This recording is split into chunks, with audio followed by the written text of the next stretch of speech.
Perkenalkan, nama saya Muhammad Fahrizat dengan NIM 231013127.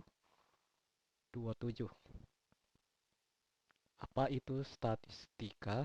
Statistika adalah ilmu yang mempelajari cara mengumpulkan, mengelola, menganalisis, dan menafsirkan data.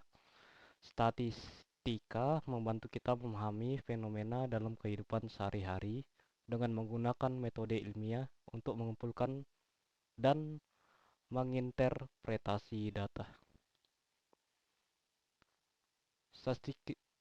Statistika adalah ilmu yang mempelajari cara pengumpulan, penyajian, analisis, dan interpretasi data untuk membantu kita memahami fenomena dan mengambil keputusan. Statistika dapat digunakan di berbagai bidang seperti ekonomi, bisnis, kesehatan, dan sosial. Statistika terbagi menjadi dua cabang, yaitu statistika deskriptif dan statistika inferensi. Statistika deskriptif bertujuan untuk menggambarkan atau mendeskripsikan karakteristik dari kumpulan data. Contohnya, menghitung rata-rata nilai ujian siswa di suatu kelas. Statistika inferensi. Statistika inferensi bertujuan untuk menarik kesimpulan atau membuat prediksi berdasarkan sampel data. Contohnya, menentukan apakah perbedaan nilai rata-rata antara dua kelas signifikan secara statistik.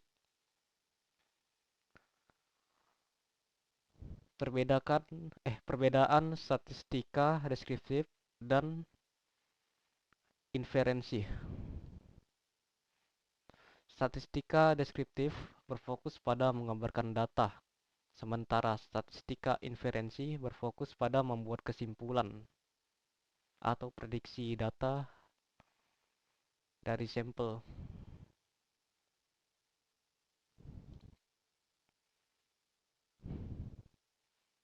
Perbedaan jenis tabel dan grafik. Jenis tabel.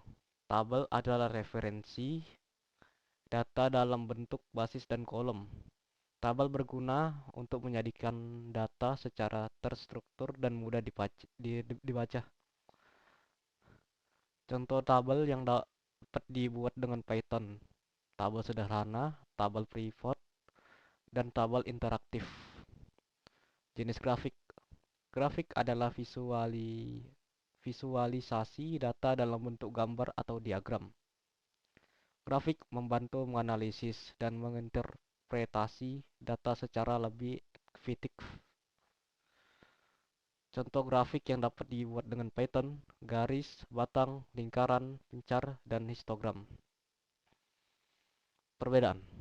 Tabel lebih baik untuk menyajikan data secara terstruktur, sedangkan grafik lebih baik untuk mengilustrasikan tren dan pola data.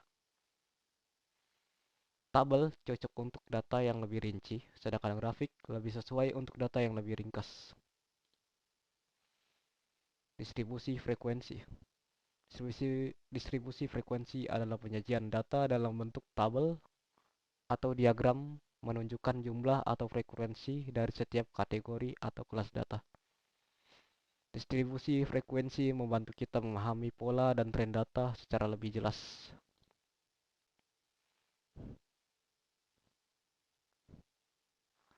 Contoh distribusi frekuensi. Contohnya itu ada tabel distribusi frekuensi, ada grafik distribusi frekuensi, ada diagram batang distribusi frekuensi, dan diagram lingkaran distribusi frekuensi.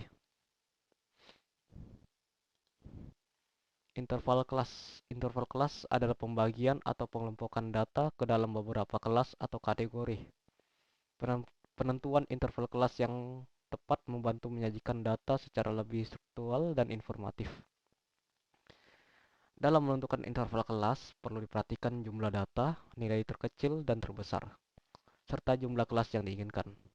Interval kelas yang terlalu lebar atau terlalu sempit dapat menyebabkan informasi penting dalam data tersembunyi.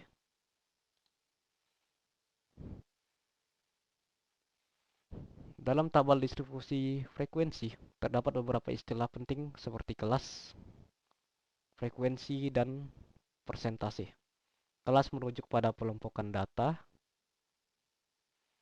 ke dalam kategori yang lebih kecil. Frekuensi menunjukkan jumlah data yang masuk ke dalam setiap kelas. Persentase adalah proporsi dari setiap kelas terhadap total data.